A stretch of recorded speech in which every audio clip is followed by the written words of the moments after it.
अब वक्त है सत्य और तथ्य का। अगले कुछ दिनों में भारत अपनी नई सरकार चुनने जा रहा है व्यूअर्स। बीजेपी का दावा है कि इस बार एनडीए 400 सीटें जीतेगा। तो इंडिया गठबंधन अपनी जीत के दावे कर रहा है, दोनों का अधिकार है। लेकिन चुनावी सरगर्मी के बीच एक बड़ा इंटरेस्टिंग फैक्ट सामने आया है। इंडिया अलायंस और खासतौर पर कांग्रेस लगातार आरोप लगाती है कि मोदी सरकार ने बीते 10 साल में देश की अर्थव्यवस्था को बर्बाद कर दिया है। लेकिन अर्थव्यवस्था आरोपों से नहीं, तथ्यों के आधार पर चलती है, सत्यों पर चलती है और अर्थव्यवस्था को कैलकुलेट किया जाता है। और तथ्य क्या है, यह आज आपके समक्ष में रखता हूं। हिंदू नववर्ष और चैत्र नवरात्रि के पहले दिन भारतीय स्टॉक मार्केट, भारतीय बाजार ने अपनी शक्ति दिखाते हुए जबरदस्त छलांग लगा दी और इसके साथ ही सेंसेक्स और निफ्टी ने इतिहास के हाईएस्ट मार्क को टच कर दिया। सेंसेक्स कल 75,000 के लेवल को टच करते ही यह खास रिकॉर्ड बन गया। खास बात यह है कि बीते 10 सालों में यानी नरेंद्र मोदी के कार्यकाल में सेंसेक्स 50,000 पॉइंट ऊपर चढ़ चुका है। सेंसेक्स के अलावा निफ्टी 22,768 के ऑल टाइम हाईएस्ट लेवल पर पहुंचा।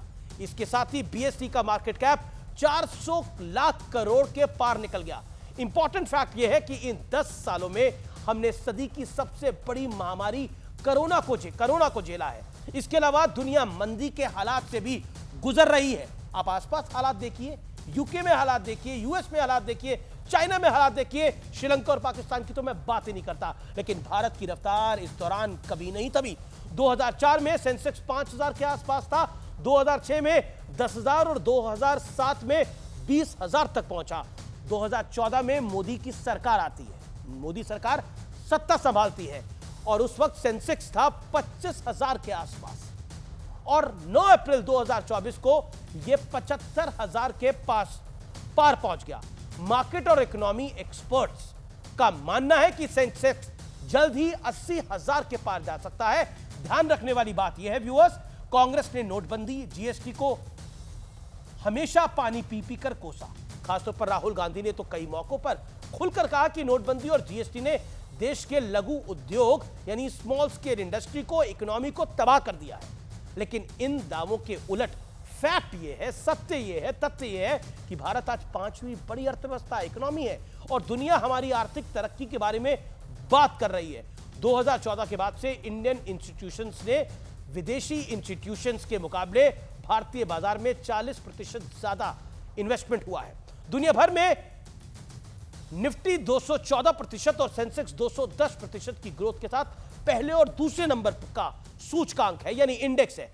इसके बाद नंबर आता है S&P 500 का, जबकि चौथे नंबर पर निकाई और 5वें नंबर पर डाउ जोन्स है।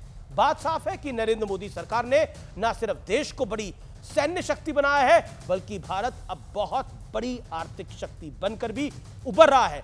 दुनिया में अपना अलग मुकाम भारत हासिल कर चुका है और भारत की आर्थिक तरक्की यहां थमती हुई नहीं दिख रही, क्योंकि प्रधानमंत्री मोदी सीधे सीधे शब्दों में कहते हैं कि वो तीसरे टर्म में भारत को तीसरी बड़ी आर्थिक शक्ति बनाकर ही दम लेंगे। हालांकि चुनाव के नतीजे 4 जून को आएंगे, लेकिन बाजार की तेजी अपने आप में काफी कुछ बता रही है, काफी कुछ बयां कर रही है, क्योंकि मार्केट सेंटिमेंट्स के आधार पर चलता है और सेंसेक्स की रफ्तार बता रही है कि मार्केट में सेंटिमेंट इस समय बहुत पॉजिटिव है। तो ये थी अर्थव्यवस्था की कहानी, स्टॉक मार्केट्स की कहानी। मुझे लगा ये आपके समक्ष पहुंचनी चाहिए।